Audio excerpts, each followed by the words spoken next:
Hey guys, welcome back to the channel. Again, we have our 2008 Toyota Highlander, and it has a squeaky belt tensioner.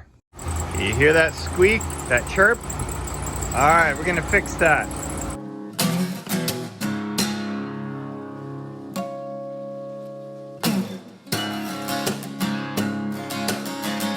All right, you're gonna wanna jack your car up and remove the wheel. Okay, with the wheel removed, go ahead and take the cover off that's right here and support your vehicle with a second set of security there. All right, so our trouble is up here. You see that one right there? That one's a squeaky one. So that happens to be our belt tensioner. Very difficult part to change if you don't just buy the tensioner pulley. But the problem is they don't sell the tensioner pulley by itself. You have to order the Gates 36174 from Amazon. All right, I'm going to show you how this works. It comes with some hardware, but this hardware is incorrect because the problem is this bolt, you're going to have to save that bolt because that bolt is a reverse thread bolt. So we're going to have to reuse that. And I'm going to show you how to get that out in just a second. Okay, there's two ways to lock this tensioner out. You see that hole right here? This hole, you need to put some sort of bolt in the hole. And the reason why is because when we use a 14 millimeter wrench, we are going to align that with this little area behind it and then push it in to keep the tensioner loose. But another way to do it, there's an area right here. You can grab it. You can grab the belt, and as you grab the belt, let me grab it this way, you can pull it, and it's pulling that tensioner. So I'm going to do that off camera, or you can just use a wrench on that, but it's easier just to grab the belt. Okay, now it's all floppy. You're going to take the belt off that tensioner. Just take it off. See that? Take the belt off the tensioner, and we'll get that out of the way. It's not too hard to put back. I've got a new belt on there. Now it sounds fine, but when it's under load, it's noisy. Okay, so how to get this off? We're gonna have to get it's a 14 millimeter on there. We're gonna get a 14 millimeter, we're gonna turn it tightening direction, which will actually loosen it. All right, so to get better leverage, I'm going to use the two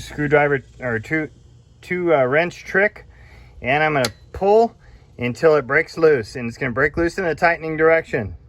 All right, I broke it loose. I did that off camera because I needed both hands.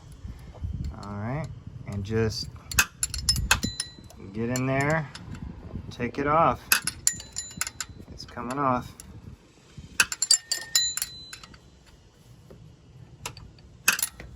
All right, I'm gonna speed it up by just taking it off camera now. Okay, it's out.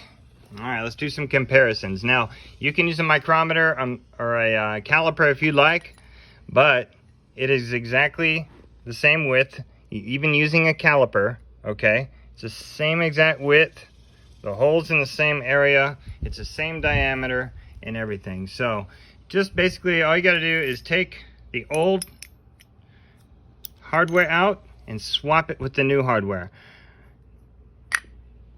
Do I use the back also? We might.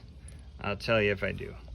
Okay, so what I'm gonna do is I'm gonna press out this center bushing right here in the center. It's a rusty part right here. I'm gonna press that out with a vise, and I'm gonna use a 17 millimeter socket on one side, and I'm going to use a 11 millimeter socket to press the inside out. Now I'm going to go slow, and a vise is really good. If you don't have a hydraulic press, usually a vise will work. So I'm going to show you how I do it. All right, here we go. Open your vise.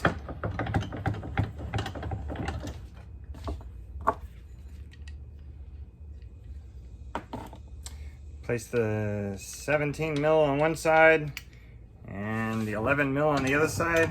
You're gonna need real accurate with both of these, but you'll be able to see better when I start to get closer. All right, I'm lining everything up exactly right. This side is lined up good. This side's lined up good. All right, I'm gonna start pushing. Hear that? It's coming loose. See how we're doing. No binding, that's good. Keep going.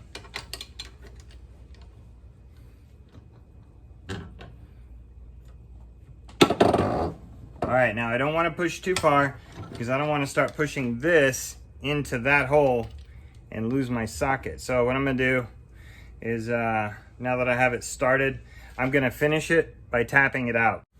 Yep, sometimes it's necessary to change some stuff around. So instead of using these two now, I should have probably started from these from the start. So I have an 11 millimeter deep, and it's in there, it's nice and loose. And I'm going with a, let's see, 19 millimeter. Should be still okay. All right, hey. All right, so take this and press it into this one. It's gonna be a tight fit, but we're gonna do it. Okay, when we push it in, we want it to bottom out on this. So what I'm gonna do is I'm gonna use a 17 millimeter short socket. I don't want it to go inside, so I'm gonna turn it around. And I'm gonna use this 11 millimeter socket here to push it in because it's exactly perfect. These are Blackhawk tools. I might need to start this bushing with a hammer tap, couple of hammer taps, but we'll see how it goes. We'll see how it goes. It might decide to comply right off the bat. We'll see.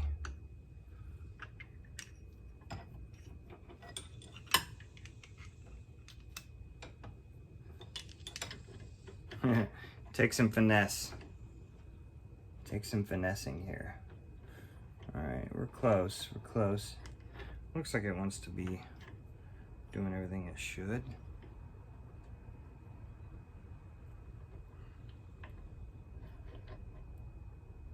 Once I'm happy, I'll start forcing it in. Here we go. Here we go, nice and straight. Okay, it's straight.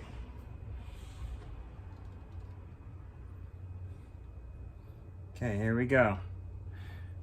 Probably want to use safety glasses during this maneuver. So I'm going to put some of those on. All right, I'm checking back here to see if the socket's aligned on the outer race of the bearing. And I'm checking here to make sure it's all good. And I'm going to start pressing it in. And it's working, you see? It's working.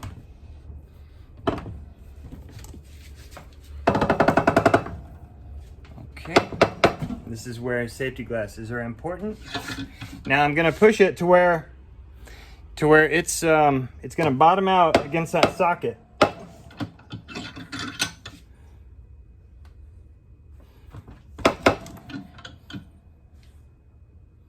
And I believe it's good. Let's check it. Nice. It's bottomed out. And it still spins. Perfect. Okay, we're back. So, put this here. It shouldn't interfere, and it doesn't. Okay, and then I did not have anything on the back, so it should be okay. However,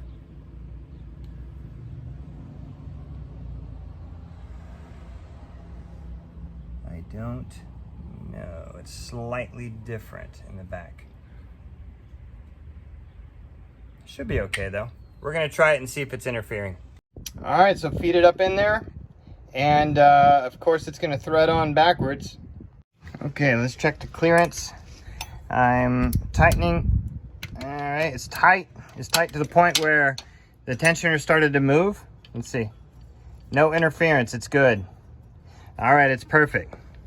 So let's put this belt back on. Okay, so it was easy work. It was easy work getting that belt on because I never really messed with the way it's routed. But if you look here, this is the 2008 Toyota Highlander. This is the way your belt is routed. It's not too hard. Then what you do is you pull on your belt again. You take that pin out, and I'm going to do that off camera since I need three hands to do that. All right, pin is gone. So let's start it up and see if we fixed our issue. All right, unfortunately it's still squeaking, but hey, we tried, and 9 times out of 10 it's going to be a squeaky tensioner pulley. Unfortunately, I got to take the whole tensioner out to fix this problem. All right, well, if you like fixes like this, tune into my channel every time I post a video. Thanks for watching on I Just Fix It Myself.